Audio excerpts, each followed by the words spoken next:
How's it going, y'all? My name is Doe, and today I'll be giving you guys a build for the repeaters to beat the Trials mode on Dauntless difficulty with a sub 3 time if you do everything right, because it's actually really hard. But before I do that, I want to show you guys the leaderboards and talk about how most of the times are bugged. My group times are majorly bugged, and the bug is when you're doing Trials, you have a chance to get a lower power level behemoth. So the threat level should be 22 in Dauntless difficulty. In some cases, it'll be, say, a lesser version. I'm not really sure what the numbers are, but like 14 or 15 or even lower sometimes. And that makes it much easier to kill it because it has less health and it does less damage. So a lot of the top times are bugged. For the solo leaderboard, the first time, second time are bugged, but Frugal does have an insanely fast time as well with repeaters. He's either ahead of me or slightly behind me. But regardless, most of the top times are bugged, and that's kind of a bummer. But you can kind of tell when it's not bugged because of how much damage you take from attacks and or how much damage you do to the behemoth and how fast you get breaks. That is the main key to knowing if you get a bugged behemoth or if you have the correct behemoth. But anyway, trials are insanely hard, and repeaters are a good pick for this trial because of deflecting orbs back, and you can just avoid a lot of mechanics by shooting, and you can continue attack. You can continue attacking while moving, and that's a really big factor that makes repeaters a solid pick for this mode. And repeaters have a really insane loadout you can actually get for doing this trial. I'm going to go ahead and discuss the build right now. In this build we have the repeaters, and for the repeaters we have the Sylvan Barrel because SharkzzzHD is a shock behemoth. Terra is strong against shock, and in this case there's no reason not to bring the Terra Barrel, which is the Sylvan Barrel, because it gives you more damage versus the behemoth because you have increased power when using a element that is strong against the behemoth. So that's a solid pick right there. And also for my chamber, I'm gonna have the salvo chamber just because I don't want to use full bore chamber and shoot myself back into an orb.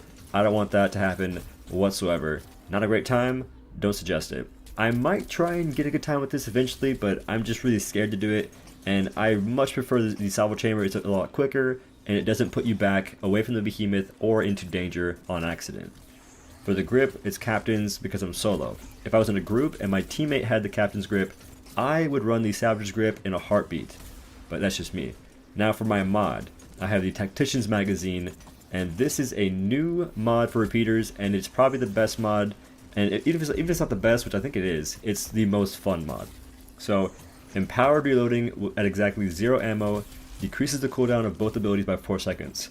That's insanely good, and it makes it much more fun to play repeaters.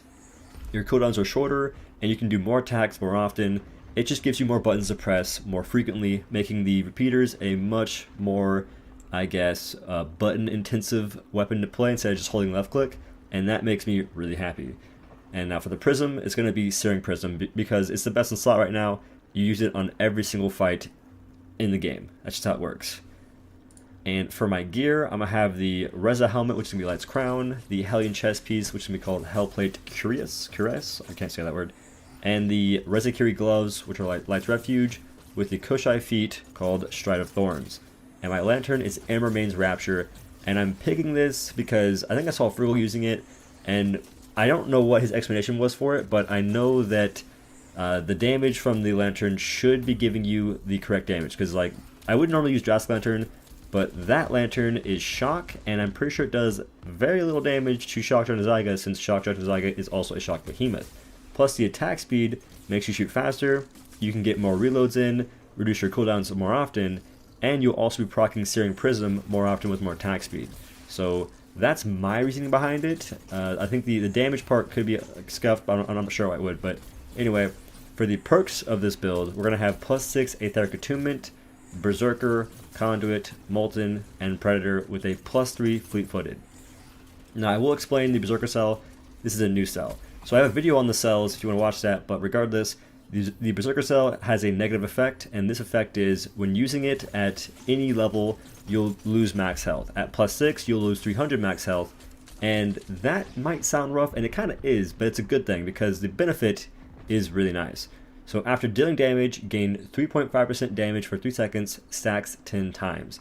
On repeaters, this is a godsend because repeaters can actually maintain this buff from range since they are a projectile weapon. So say you're doing DPS to a behemoth up close, it runs away, you can hit it and then run towards it, hit it again, maintain the buff from a distance so you never lose your stacks.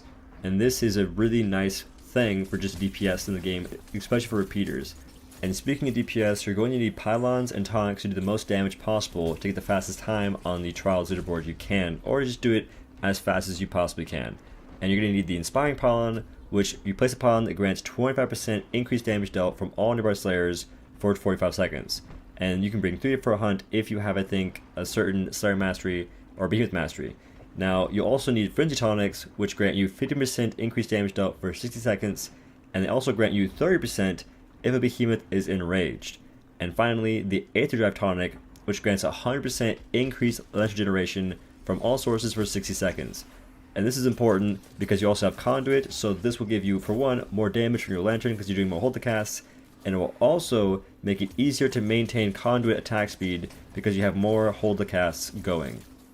And that is basically the whole build, and now it's time to try and teach you guys how to fight SharkzzzHD and not get absolutely collapsed. So this is the run I did to actually beat it.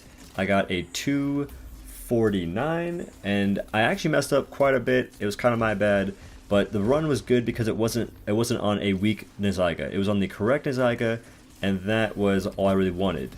I could do a better run, but it was really hard to get this run going, so I'm not going to try and spend more time getting a perfect run, just because I'm pressed for time, I'm going on vacation, so this is what I got. And I'll do my best to try and break it down for you. I'm going to go ahead and watch it while talking about it. In the future, I'll do a more in-depth breakdown, but for right now, I'm pressed for time.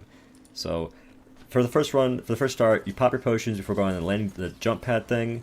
You jump, and before I land, I throw my Q. So as I land and pick it up, I shoot to get Molten, roll backwards into the Molten, and I roll through it to get Empowerment.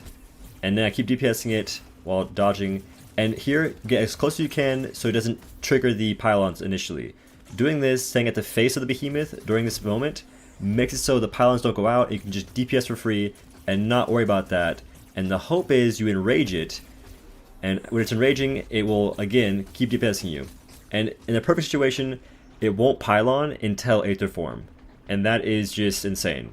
So, yeah, dodge the enrage, do all this kind of stuff, and it'll keep attacking me, which that should have done more damage. I'm actually not sure why I didn't.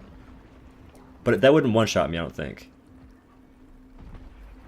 So you keep DPSing it. I got so lucky with those pylons, I'm not gonna lie. And here you maintain as much attack speed as you can, try and maintain the orbs, pick them up, pop potions at the 1 minute mark, or in this case the 57 mark, and get my orbs. I got lucky here again, that they just didn't curve into me. And I could actually be playing a little bit further back than I am. I don't know why I'm playing so close, which that should have been an Empowered Reload, 100%. But I'm not playing as far away as I could with repeaters, and that's just because the way I play repeaters, I don't like doing that. It's not very fun for me. I like being close to the behemoth and playing like I'm playing a sword, which isn't the most optimal thing in the world, but it's just how I play them. So there's that. Now here, I get empowerment before going to the pylon. I want to maintain as much uptime on my empowerment as I can, so I empower off Nizaga before going to the pylon. And this makes it so I can break it in one rotation and not have to dodge any of the Aether Form trimmers, because those are freaking hard to dodge. And I plan on the pylon at the behemoth, which pylon management is really important. Potion management in general is really important, which, speaking of that, I should pop potions right now. I just don't have time. I'm smart. Never mind. I'm a gamer. I'm a gamer, chat. That's a bug. And that almost got me killed, so I'm not really upset about that because it was like, it bugged out, it went to my pylon duration, but I almost died for it. And here you just keep maintaining the DPS, you keep throwing down the buffs. Almost died there too to the ice and the hitbox on Nizaga. Was about to cry. And right there, I didn't have to roll into that. That did not have to happen. I could have stayed in the pylon doing DPS right there and gotten a faster time, but for some reason I get so close to SharkzzzHD. Here I roll away from the trimmer. You can roll into it or away from it. Rolling away is a lot safer because the timing is not as intense. And that was a pretty lucky roll, I think. I think that I got lucky with that by maintaining my stacks right there. And I also break the face, and the break is what saves the time. I get a 249, and that is the fight. And it was really intense. and I will do better again. I get hit here because feels bad, dude. But that was an intense run, and it took me so many tries to get this time down. So I'm really happy with the time. It wasn't perfect, and I could definitely do better. I lost Predator, by the way. I lost Pred for 15 seconds right there, which is rough. But that's the time. That's the run. And if you guys like the video, let me know in the comments. If you want to subscribe to the channel for more Dauntless content, that's what I do here. And consider checking out my Twitch channel. I recently got Twitch partner. I'm excited about that. I'm also a Dauntless partner. I have my own flare. So if you want that flare, subscribe on Twitch with the Prime, get the sub or tier 1 sub or anything of that nature. You'll get my flare if you join my Discord. And lastly, I have an Epic Games per card code. That's just Odo. Use that on your Epic Games store or buying things in Dauntless because it supports myself and it means a lot. But y'all, that's the end of the video. I'll see you in the next one. Peace. And then I will get you. I'm so lucky it didn't hit me. It's not gonna work, huh? Oh, why does it not work? Thing. Don't solo are that. trash cans. Don't straight up solo that. Okay, so this is a normal one for sure. God dang it, team, come on!